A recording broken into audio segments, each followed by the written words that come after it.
आज की इस वीडियो में हम देखेंगे और सीखेंगे रीअरेंजिंग पार्ट्स होते क्या हैं, इसका इंग्लिश के किसी भी एग्जाम्स में क्या ही रोल है, किस तरह से आप रीअरेंजिंग को आसानी से सॉल्व कर सकते हो और CUET 2025 के अंदर ये कितना इंपॉर्टेंट रोल प्ले करने वाले हैं।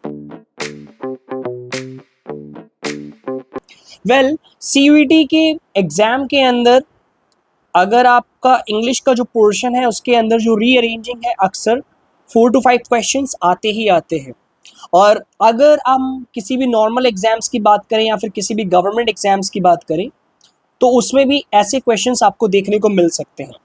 सो आप अगर रीअरेंजिंग सीख जाते हो तो आप आराम से अपने क्वेश्चंस, इंग्लिश के क्वेश्चंस को सॉल्व करके मार्क्स ले सकते हो। तो चलिए बिना देरी किए CUET या फिर किसी भी गवर्नमेंट एग्जाम्स में आने वाले रीअरेंजिंग पार्ट्स को सीखते हैं और करके देखेंगे। इस वीडियो में स्टार्ट करने से पहले मैं आपको बता दूं, जैसे कि हम अपनी नॉर्मल वीडियोस में कर रहे हैं, 20 क्वेश्चंस होंगे। आप अपने आप को 20 में से स्कोर दे सकते हो। ये क्वेश्चंस में हम लर्न करने के साथ साथ हम प्रैक्टिस भी करेंगे। हम प्रैक्टिस करके सीखेंगे कि आपके कितने क्वेश्चंस सही हो रहे हैं।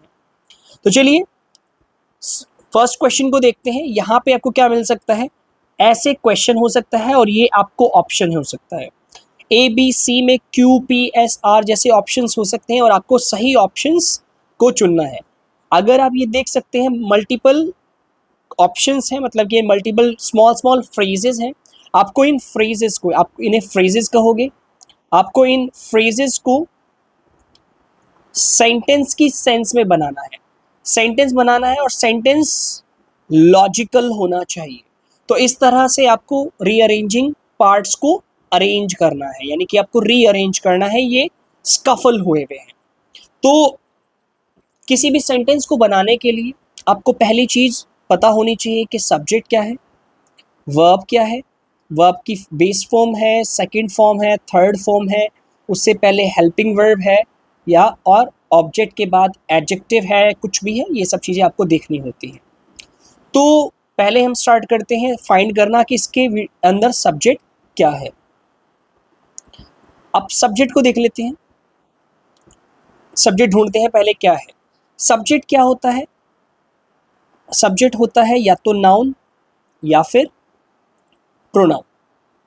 नाउन प्रोनाउन फाइंड करते हैं। देखिए आपको क्या नाउन क्या दिख रहा है, नाउन यहाँ पे मुझे दिख रहा है कीज, चाबियां।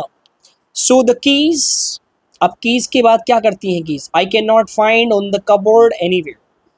और यहाँ पे आप प्रोनाउन से भी देख सकते हैं, यहाँ पे आई कैन नॉट। तो यहाँ पे नाउन और प्रोनाउन में से कोई भी सब्जेक्ट हो सकती है। तो द कीज यहाँ पे नाउन है, आई यहाँ पे प्रोनाउन है। तो यहाँ पे नाउन सब्जेक्ट लें या फिर हम प्रोनाउन सब्जेक्ट लें, ये सेंस हमें बताएगी। The keys I can not find on the cupboard anywhere. तो यहाँ पे ये लॉजिकल सेंस बनाता है कि I cannot find the keys on the cupboard anywhere. So Q कहाँ है, Q इसमें है और इसमें है, तो D को आप एलिमिनेट कर सकते हो। I cannot find the keys, QP कहाँ है, तो आप B को एलिमिनेट कर सकते हो, QP यहाँ है, QP यहाँ है। अब आते हैं on the cupboard anywhere, R कहाँ है, QPS है, यहाँ पे आर नहीं है, ए को भी एलिमिनेट कर सकते हो। तो right answer is option C.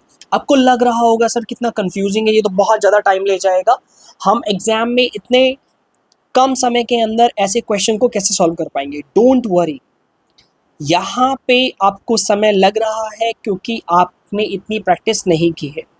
Once you practice it can become easy for you. Don't worry. चलिए क्वेश्चन नंबर 2 की तरफ चलते हैं, प्रैक्टिस करते हैं और हम सीखेंगे। फटाफट क्वेश्चन में सब्जेक्ट ढूंढिए। इन the sky star shines brightly, तो क्या होगा, नाउन या प्रोनाउन। स्टार्स क्या है, नाउन है, तो क्यू फर्स्ट आएगा। स्टार्स क्या करते हैं, वर्ब, शाइन करते हैं। स्टार शाइन्स कहाँ पे, brightly in the sky. Okay, star shines in the sky brightly. और यस स्टार, आपको क्या लगता है, star shines brightly in the sky या star shines in the sky brightly, क्या होना चाहिए। देखो ये जो है ये है एडवर्ब, और एडवर्ब सेंटेंस के या तो स्टार्टिंग में भी आ सकती है, एंड में भी आ सकती है और मिडल में भी आ सकती है। तो यहाँ पे आपको देखना है कि कहाँ पे आएगी। यहाँ पे जो मेरे हिसाब से है लॉजिकली सेट होगा the star shines brightly in the sky. So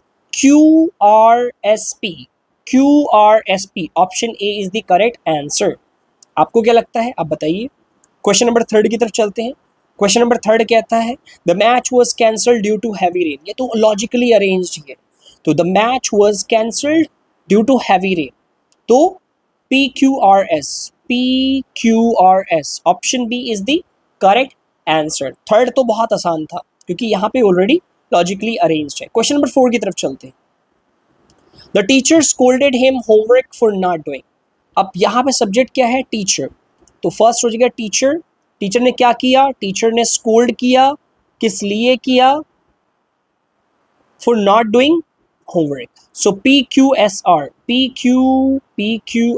option B is the right answer.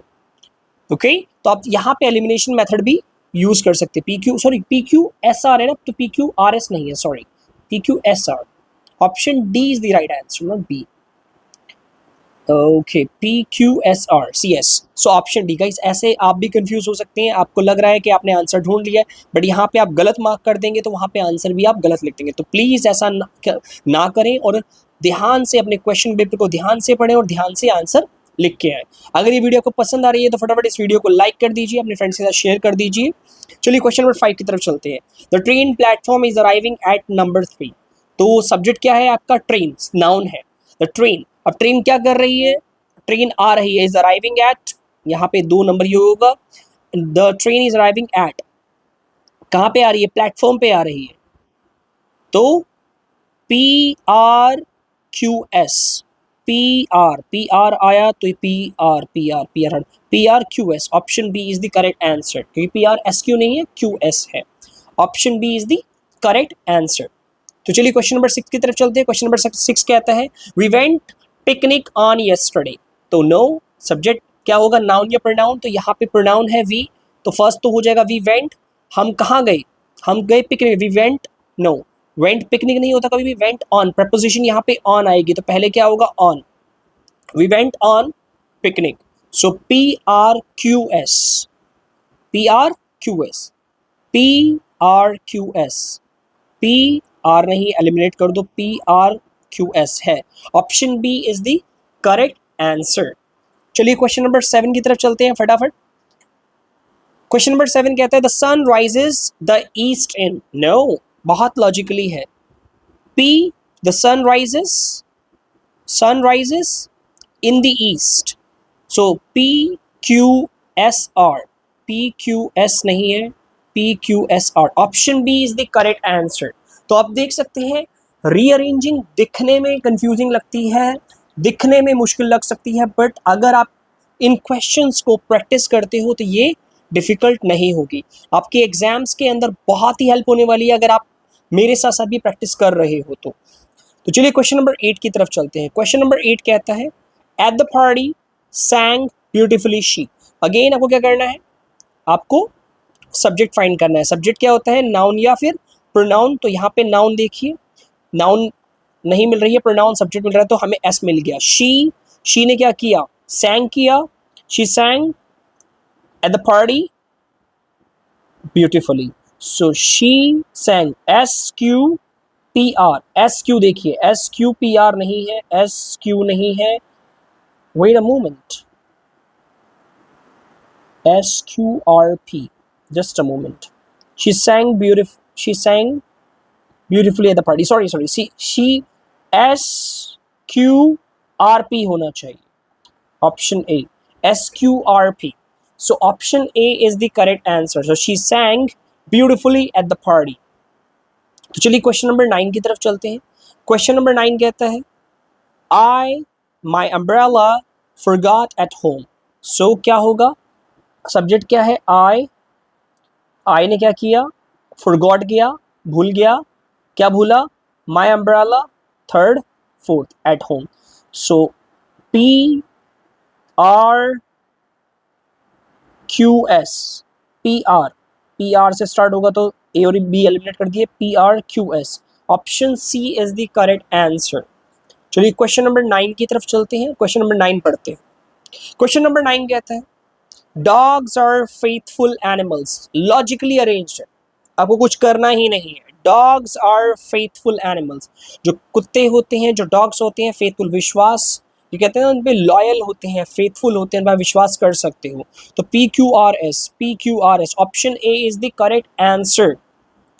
Question number 11 पे चलते हैं, बट उससे पहले अगर आपको ये वीडियो अच्छी लग रही है, समझ में आ रही है, तो प्लीज़ इसे लाइक कर दो, अपने फ्रेंड्स के साथ शेयर कर दो, और साथ साथ में क्वेश्चन सॉल्व करते रहो ताकि आपको अलग से प्रैक्टिस करने की ज़रूरत ना पड़े। इसका पार्ट 2 भी हम जल्दी ही लेके आएंगे ताकि आपको समझ में आए कि रीअरेंजिंग क्या होती है। तो आप 40 क्वेश्चन अगर मेरे साथ प्रैक्टिस कर लेते हो तो आपके एग्जाम्स में ऐसे क्वेश्चंस को पूरा करके आने के चांसेस बहुत ज़्यादा बढ़ जाएंगे। तो क्वेश्चन नंबर 11 फटाफट पढ़ लेते हैं। क्वेश्चन नंबर 11 कहता है she a song sang sweetly। तो उसने क्या किया, she ने किया, ऑप्शन ए, she ने क्या किया, sang किया, okay, a song sweetly। So P R ढूंढो, पहले पी आर ढूंढो, पी आर दो जगह है तो बी और डी को एलिमिनेट कर दो, क्यू एस या एस क्यू। तो P R S, she sang a song sweetly, she sang sweetly a song, no, she sang a song, P R Q S, option A is the correct answer। she sang a song sweetly, ऐसा नहीं होगा she sang sweetly a song, no, she sang a song sweetly, adverb है, आखिरी में जाएगी यहाँ पे। Question number 12 देखते हैं। क्वेश्चन नंबर 12 कहता है the children in are playing. तो क्या हो रहा है, गार्डन तो खेल नहीं रहा है, बच्चे खेल रहे हैं, जो काम कर रहा होता है सब्जेक्ट। अब देखो बहुत सारे स्टूडेंट को ना कंफ्यूजन और होती है, सर सब्जेक्ट आपने बता तो दिया कि नाउन या फिर प्रोनाउन है, बट नाउन प्रोनाउन तो यहाँ पे देखो गार्डन प्रोनाउन है, यहाँ पे चिल्ड्रन प्रोनाउन है, तो हम कैसे फाइंड करेंगे कि कौन सी प्रोनाउन या फिर कौन सी नाउन लगेगी। देखो एक सेंटेंस के अंदर अगर वो एक्टिव वॉइस है तो वहाँ पे जो सब्जेक्ट होता है वो डूअर होता है, काम करने वाला होता है, कर्ता होता है। हिंदी में उसे, हिंदी ग्रामर यानी हिंदी व्याकरण में उसे कर्ता कहते हैं। तो अगर काम करने वाला मेंशन है तो वहाँ पे डूअर वो ही होगा। तो यहाँ पे गार्डन तो खेल नहीं सकता, बच्चे खेलेंगे तो क्यों पहले ही आएगा, यानी कि द चिल्ड्रन क्या कर रहे हैं, चिल्ड्रन खेल रहे हैं, कहाँ खेल रहे हैं, इन द गार्डन। तो QSRP,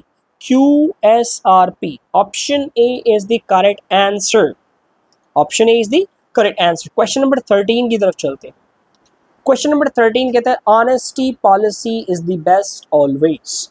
तो यहाँ पे ऑनेस्टी को हमने एज क्या कहते हैं नाउन की तरह लिया, तो ऑनेस्टी क्या, ऑनेस्टी आपने सुना भी होगा, is the best policy, honesty is always the best policy. तो यहाँ पे ऑलवेज भी है, honesty is the best policy, no, honesty always is the best policy. यहाँ पे ये पहले आएगा, ऑनेस्टी ऑलवेज।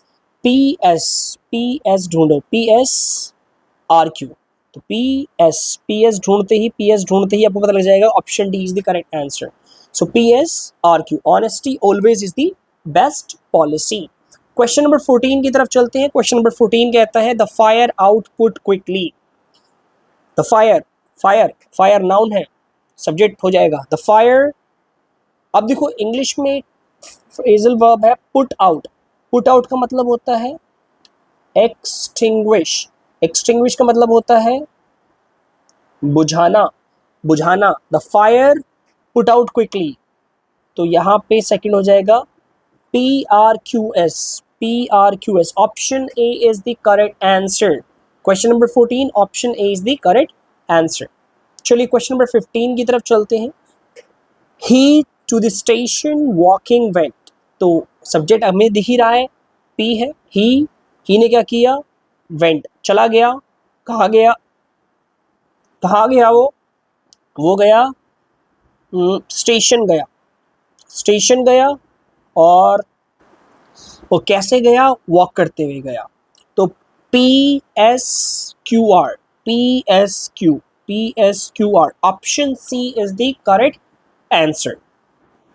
तो चलिए क्वेश्चन नंबर 16 बढ़ते हैं। क्वेश्चन नंबर 16 कहता है the doctor medicine gave me some.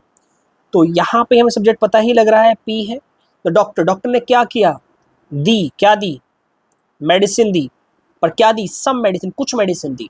So doctor gave me some medicine. सो PRSQ, PRSQ, option A is the correct answer.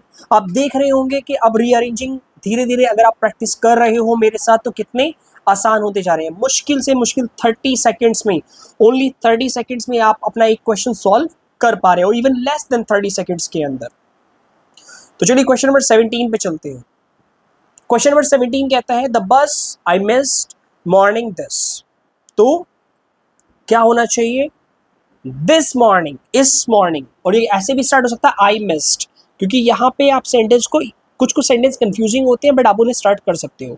तो मैं अगर स्टार्ट करूंगा तो मैं यहाँ से स्टार्ट करूंगा क्यू से। आई मिस्ड, मैंने क्या मिस किया? The bus. I miss the bus. So QP देखो कहाँ पे दिख रहा है, क्यूपी। तो सबको एलिमिनेट कर दो, आराम से एलिमिनेट होगी, ऑप्शन ए करेक्ट हो जाएगा आपका अपने आप। QP, I missed morning, wait a moment, I missed the bus this morning, so QPSR, option A is the correct answer. चलिए question number 18, second last question of the day, question number 18 पढ़ लेते हैं फटाफट। Football my friends love playing and I. आप देख सकते हो, आप I am sorry you know guys, आज मेरी वॉइस आपको थोड़ी अजीब लग रही होगी क्योंकि I am having a severe cold and cough, but मैं ये वीडियो बना रहा हूँ आपके लिए, so I really apologise for my voice. चलिए क्वेश्चन नंबर 18 पढ़ते हैं। Question number 18, football my friends love playing. So क्या होगा? My friends and I, my friends and I. So हमेशा याद रखो जब भी आप किसी पर्सन, थर्ड पर्सन को मेंशन करते हो और एंड के बाद अपने आप को लगाते हो तो थर्ड पर्सन पहले आएगा, आप बाद में आओगे। तो माई friends and I, Q S देखो, क्यू एस दो जगह आ रहा है तो क्यू आर को एलिमिनेट कर दो, या तो ऑप्शन ए होगा या ऑप्शन सी होगा, Q S. My friends and I love, क्या करते हैं, क्या पसंद करते हैं? Love. QSRP, option A is the correct answer. So my friends love playing, my friends and I love playing football.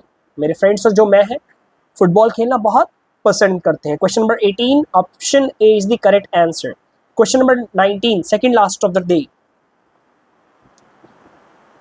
he is very singer good, बहुत easy है, he is very good singer, he is very good singer, so he P1 is very, so PQSR, option A is the correct answer। तो आप देख सकते हैं कितनी आसानी से क्वेश्चन सॉल्व हो रहे हैं, अब तो बच्चों वाले क्वेश्चन लगने लगे हैं, तो अगर आप प्रैक्टिस करोगे तो आपके लिए भी क्वेश्चंस बहुत इजी हो जाएंगे। और वैसे भी मैंने इस वीडियो में आपके लिए इजी क्वेश्चंस बनाए हैं ताकि आप प्रैक्टिस कर पाओ, आपको समझ में आ पाए। चलिए question number 20, last question of the day पढ़ते हैं। The bell rang class after. So obvious ही बात है, सब्जेक्ट फाइंड करना है, सब्जेक्ट क्या है? The bell. बेल को क्या हुआ? रैंग हुई। सो PQ देखो, PQ दो जगह है, बाकी को एलिमिनेट कर दो। द बेल रैंग, बेल बजी कब? आफ्टर द क्लास, क्लास के बाद। सो PQSR, अगेन PQ, सॉरी इस बार ऑप्शन ए नहीं होगा, ऑप्शन बी होगा, PQSR। तो गाइस देखा आपने कि अगर आपकी कई बार रॉ में आंसर सही आ रहे हैं, मान लीजिए ए बार बार आ रहा है, तो आपकी टेंडेंसी ये बन जाएगी तो ज़्यादातर ए ही सही है, तो आप क्या काम करोगे?